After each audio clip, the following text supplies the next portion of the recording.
Kakati mbadde njagala basibirira abanoonyi emirimu kuba nze ayogera nammwe ntula ku boards nga 8 emyaka for the last 20 years nkozesa abantu interview za mirimu naye eriyo ensobi abantu abasinga abanoonya emirimu ze bakola. Ekisooka bw'obeera nga wasoma n'omala nga tokola nga tolina kyokola buli woolaga nti omaze emyaka 10 oba 6 oba 5 nga tokola kikulemesa ofuna ki omulimu.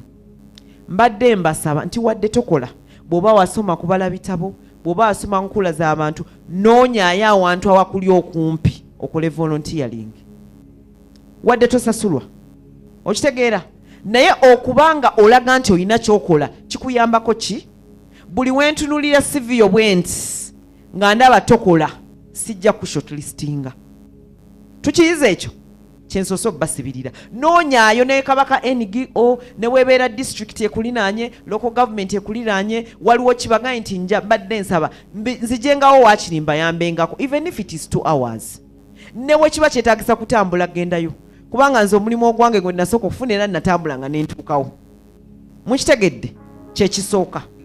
Ekyokubiri bw'obeera nga wasoma nga toyina mulimu ng'oyagala okusaba essaawa eno mubanga oyinayo obusobozi bwonna noonya ekintu ky'ogattako mukitegeera noonya ekintu ky'okola ki oyinza okugamba nasoma Bachelor of Arts in Arts eyo tetunda naye bwe naagattako ka project management kayinza okukola ki bwe naagattako ka public administration kayinza okukola ki kati koose ezimu tezitunda.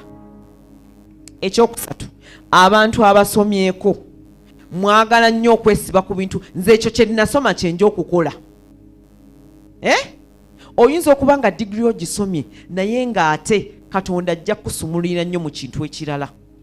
Nina abaana bensomye nabo bangi kubanga nze ebitabo nabisoma naye ate ng'oli wasoma naye n'asalawo naga nze sigenda kukola ebyo bye nasoma kantandike bizinesi yange ey'ekyalaani. Waliwo omukyala omu atera n'okuba ku TikTok ali mu kyalaani Hamida erinnya ndyerabidde naye ng'ate omwezi yaŋŋamba ayingiza $4,000,000 okitegeera naye nga entandika ye yatandika kitini n'akwata tenders ez'amasweta ezaki nga yakola ki oyinza okuba nga essaawa eyo osobola kukola sabbuuni wo n'omufunira erinnya majaani n'opaakinga n'okola ki so ebiseera ebisinga oyinza okuba nga weesibye ku kunoonya omulimu ogunoonyeza togulaba naye ng'ate Katonda yakusindika eno nga gy'olina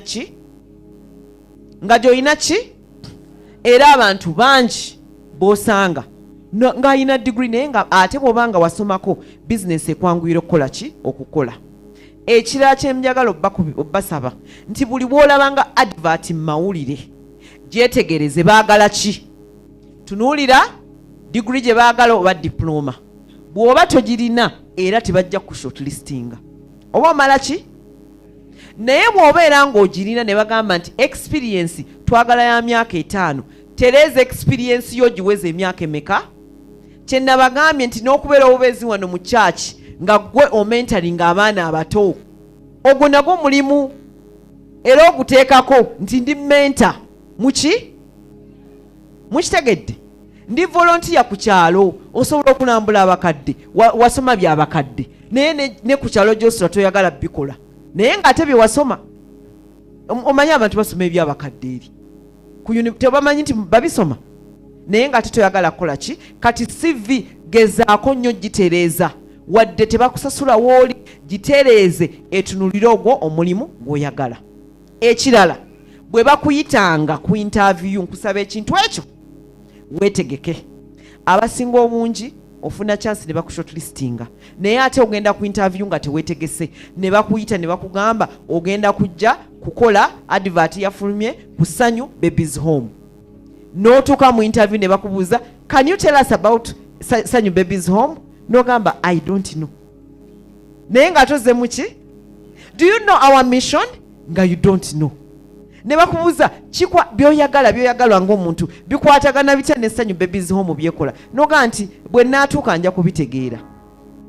Kati bw'obanga oze mu interview olina okukola ku research n'obeera nga weeteeseteese ate buli wolaba advert eyo ne bagamba nti duties z'omuntu ze zino zagenda okukola. Njagala bakakasa ebibuuzo mwe bigenda okuva, mwe bigenda okukola ki. Bwe bagamba nti ogenda kubanga oyogera ne bakasitoma, bagenda kubuuza ku bibuuzo byaki. Gwogenda okukola nga bookkeeping, bagenda kubuuza ku book what. Ekimu kukuuma store, kulaba nga ebintu tebibbiddwa naki, bagenda kubuuza onookikola otya.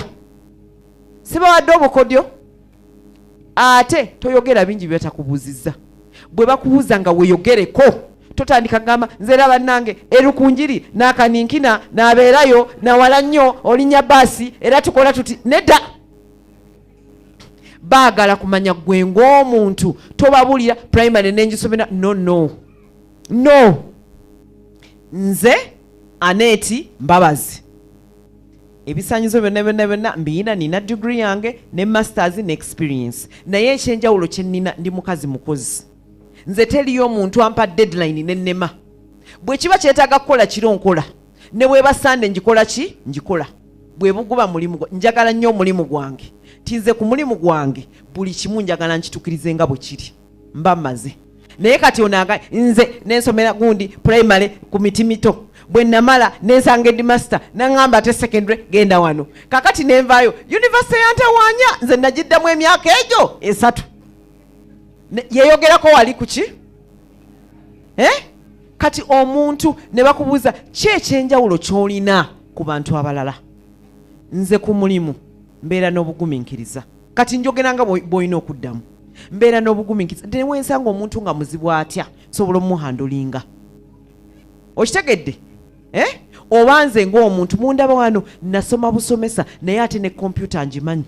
Ate ne mala nengattako nenjiga n'ebitabo, kati nze kyekinjawula ku basomesa bonna abalala. Mbasizeemu bulungi awo. So therefore, abantu abasinga you're failing because of those small things. I am hoping nti kyenkuwadde olwaleero bw'onoddayo n'osaba omulimu kijja kukola ki. Eriyo abantu abajja ku ofiisi oli najja ne maama we, maama wazze musabira omulimu. What? Bataata temujja na baana ku mirimu oze kusabira. Bw'oba omuntu omumanyi mukubira essimu, sindika omwana wo. Eyo kunze beera plus. Nze saagala muntu ajja kusaba mulimu najja n'omwana we. I want a confident worker. Njagala omwana anajja ng'ali confident. Ate njagala mbabuulire abazadde abali wano, omwana atamanyi kukola mirimu waka ne ku mulimu tasobola kukola. Tasobola kukola. Kati kye muba mutandikirako, omwana omulaba nga tafaayo n'atuula n'alya n'alekawo ebintu n'ayagala omukozi akole, talina kyakuzi, ne ku mulimu waabeera. Ye abeera ku kikye kyokka, tafaayo kukola kiki. So therefore abazadde ako nako mukongeremu. Abadde banoonya mirimu. Ndowooza muwulidde, sibasibiridde ntanda.